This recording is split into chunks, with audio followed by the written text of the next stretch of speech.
அஸ்ஸலாமு அலைக்கும். Hi friends, எப்படி நல்லா இருக்கீங்களா? குவைத் மீது இன்று அதிகாலை முதலே தாக்குதலை தொடங்கிய ஈரான் ராணுவம் ட்ரோன் மற்றும் ஏவுகணை தாக்குதலின் வெடிப்பு சத்தம், சைரன் எச்சரிக்கை ஒலி குவைத் முழுவதும் எழுப்பப்பட்டுள்ளது. மிக முக்கியமான நியூஸை பார்க்க போறோம். அடுத்து குவைத் ஏர்போர்ட்டில் விமானங்கள் தரையிறக்கப்படுகிறதா? அடுத்து பஹ்ரைன் மீதும் தாக்குதல் நடத்தப்பட்டுள்ளது. அடுத்து குவைத் குற்றவாளிகள் 3 பேர் அதிரடி கைது, பரபரப்பு வீடியோ வெளியாகியுள்ளது. இப்படி பல முக்கியமான தகவல் இந்த வீடியோவில் இருக்கு. வீடியோ ஃபுல்லாக பாருங்க. உங்க நண்பர்கள் அனைவருக்கும் கட்டாயமாக இந்த வீடியோ ஷேர் செய்யுங்க.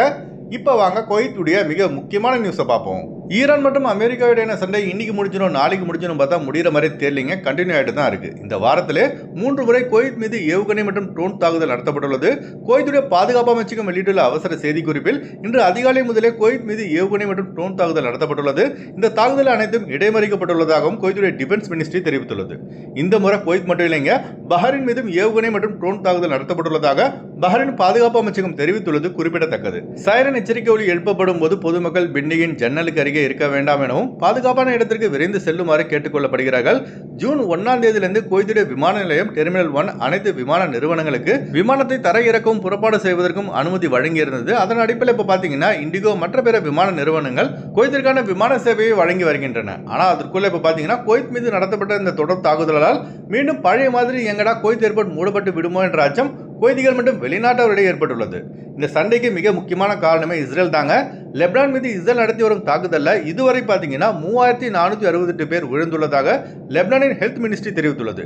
லெபனான் மீது இஸ்ரேல் நடத்தி வரும் தொடர் தாக்குதலை உடனடியாக நிறுத்துமாறு ஈரான் தெரிவித்திருந்தோம். இஸ்ரேல் கேட்பதாக இல்லை. அதற்கு பதிலடியாகத்தான் ஈரான் ராணுவம் பார்த்தீங்கன்னா குவைத்தில் உள்ள அமெரிக்க ராணுவ தளங்களை குறிவைத்து தாக்கி வருகிறது. அதுபோல பஹ்ரைனில் உள்ள அமெரிக்க ராணுவ தளங்களையும் ஈரான் தாக்கி வருகிறது. விரைவில் இந்த வளைகுடா சண்டை முடிவுடைய பிரார்த்தனை செய்யுங்க.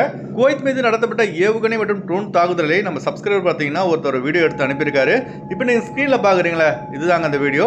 குவைத்தில் எங்கெல்லாம் சவுண்டு கேட்டுதுன்னு பார்த்தீங்கன்னா அப்துல்லா முபாரக், ஃபர்வானியா, சபா சாலம், முபாரக் கபீர் ஆகிய ஏரியாக்களில் ஏவுகணைகள் இடைமறிக்கப்பட்ட போது மிகப்பெரிய அளவில் சத்தம் ஏற்பட்டது.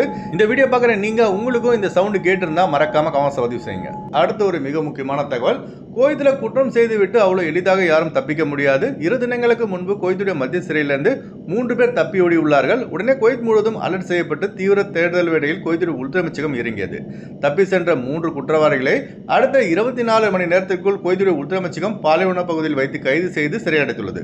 இப்போ நீங்க ஸ்கிரீன்ல பாக்குறீங்களா, இதுதாங்க அந்த வீடியோ. இந்த வீடியோவை குவைத்துடைய உள்துறை அமைச்சகம் அபிஷியலா தனது எக்ஸ் தளத்தில் வெளியிட்டுள்ளது குறிப்பிடத்தக்கது.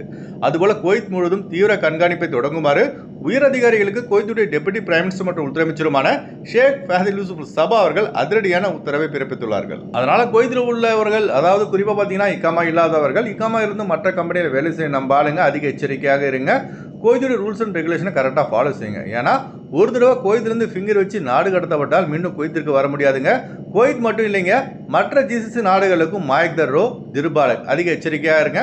குவைத்துடைய ரூல்ஸ் அண்ட் ரெகுலேஷனை கரெக்டாக ஃபாலோ செய்யுங்க. அடுத்த தகவல், குவைத்துக்கான விமான டிக்கெட் எடுக்க விரும்புபவர்கள் ஸ்கிரீனில் தெரிகிற ஜியா டிராவல்ஸ் நம்பரை தொடர்பு கொண்டு விமான டிக்கெட் பெற்றுக்கொள்ளலாம். அதுபோல குவைத்துக்கான PCC, medical, visa stamping, attestation, POE செய்து தரப்படுகிறது. அடுத்து வாங்க குவைத்துடைய தினார் ரேட் பார்ப்போம். ஒரு தினார் குவைத் இந்தியாவின் மதிப்பு 308 ரூபாயாக உள்ளது. ஒரு தினார் குவைத் இலங்கையின் மதிப்பு 1054 ரூபாய் 96 பைசாவாக உள்ளது. இப்போ நான் சொன்னது வந்து குவைத்துடைய அல்முலா ரேட்டுங்க. அடுத்து குவைத்துடைய கோல்ட் ரேட் பார்ப்போம். 1 கிராம் 24 கேரட் தங்கத்தின் விலை 45 தினார் 533 பில்ஸாக உள்ளது. 1 கிராம் 22 கேரட் தங்கத்தின் விலை 41 தினார் 754 பில்ஸாக உள்ளது. ஓகே ஃப்ரெண்ட்ஸ், இந்த வீடியோ ஷேர் செய்யுங்க. இந்த வீடியோ சம்பந்தமாக நீங்கள் என்ன நினைக்கிறீங்க என்பதை மறக்காம கமெண்ட்ஸ் பதிவு செய்யுங்க. எப்போதும் இணைந்திருப்போம். உங்களின் ஒருவன் ஜியாவுதீன். அஸ்ஸலாமு அலைக்கும்.